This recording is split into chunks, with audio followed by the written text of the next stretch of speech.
آخری سوال ہے نبی، کیا اسلام میں ٹرانسجینڈرز کے نماز جنازہ کا کوئی خاص طریقہ ہے؟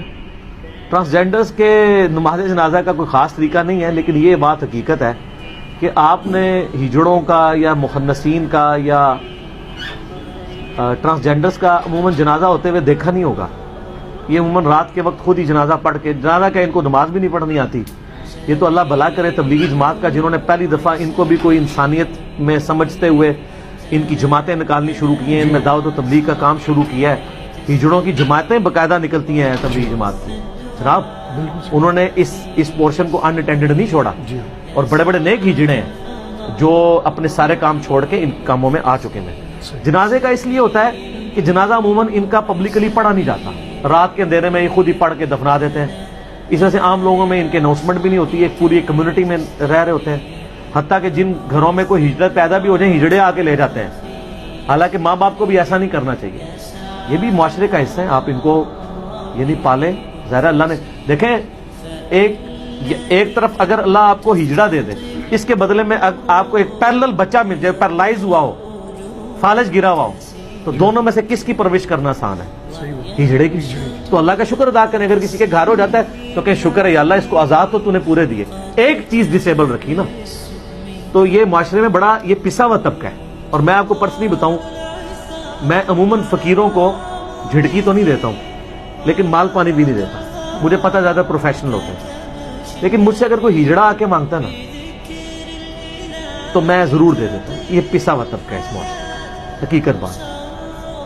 اگرچہ اس میں کئی لوگ پروفیشنل بھی بنے ہوئے ہیں، لیکن ظاہر ہمارے پاس تو کوئی جج کرنے کا طریقہ نہیں ہے کہ کون پروفیشنل ہے. باقی ایک چیز ہے، یہ بڑے آرگنائز ہیں. ان کا آپ لوگ تو ایک امیر کے اوپر متفق نہیں ہو رہے.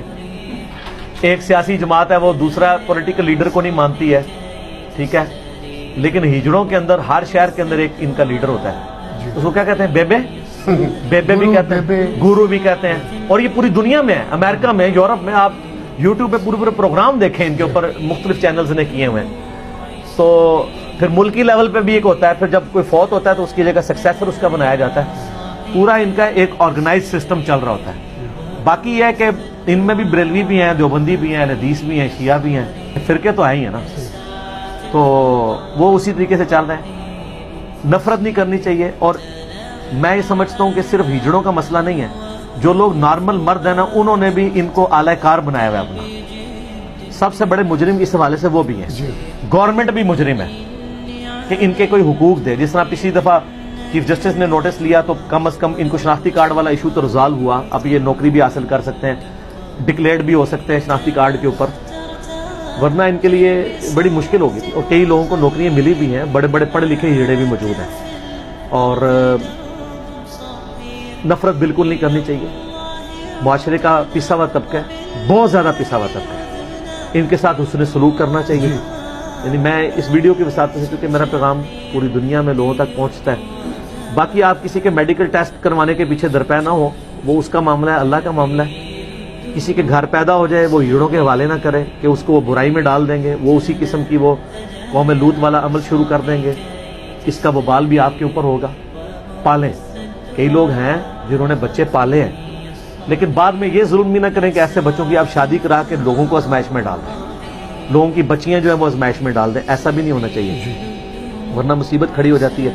اور اگر کوئی اس سے پہلے کر چکا ہے تو فوراً سے پہلے تنسیخ نکاح کروائیں، خلا یا طلاق والا معاملہ کر کے ایسے لوگوں کو علیحدہ کریں. یہ ظلم ہے عورت کے ساتھ. پھر ایسے لوگوں کی بیویاں پھر وہ ناجائز طریقوں میں انوالو ہو جاتی ہیں. معاشرے کے لیے پھر ایسے لوگ ناسور بن جاتے ہیں. لیکن یہ سب کی سب چیزیں ظاہر ہے ہم تو صرف اصلاحی بیان کر سکتے ہیں. حکومت کا کام ہے کہ حکومتی لیول کے اوپر ان ایشوز کو ریزالو کیا جائے. جس طرح پچھلی دفعہ یعنی سپریم کورٹ نے ڈیسیژن کر کے کم از کم ان کی آئیڈینٹی والا معاملہ تو شناختی کارڈ والا حل کیا. باقی سارے ان کے حقوق کے حوالے سے بھی گورنمنٹ کو، این جی اوز کو ساتھ ملا کے ان ایشوز کے اوپر کام کرنا چاہیے. لیکن یہاں پہ تو جو نارمل مرد و عورت ہیں ان کے حقوق کا بھی مسئلہ ہے. ان بیچاروں کو کس نے پوچھنا ہے؟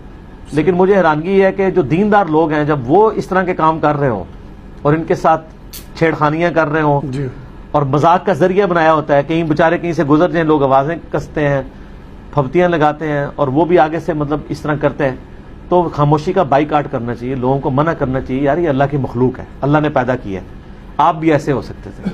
اللہ نے ان کو ایسا کیا ہے. جی ان کو یا اگر وہ خود بھی ہوئے ہیں تو اپنے حالات و واقعات کی وجہ سے ہوئے ہیں. ہو سکتا ہے آپ پہ یہ حالات و واقعات آتے آپ اس سے بھی زیادہ برا پرفارم کرتے ہیں. میں تو ہمیشہ ورسٹ کنڈیشن کو دیکھتا ہوں. اللہ کا شکر ادا کرنا چاہیے اور قطعاً کسی کے ساتھ اس طرح کی یعنی دشمنی والا رویہ نہ رکھیں, نہ کسی کا ٹھٹا اور مذاق اڑائیں. اللہ سے ڈریں.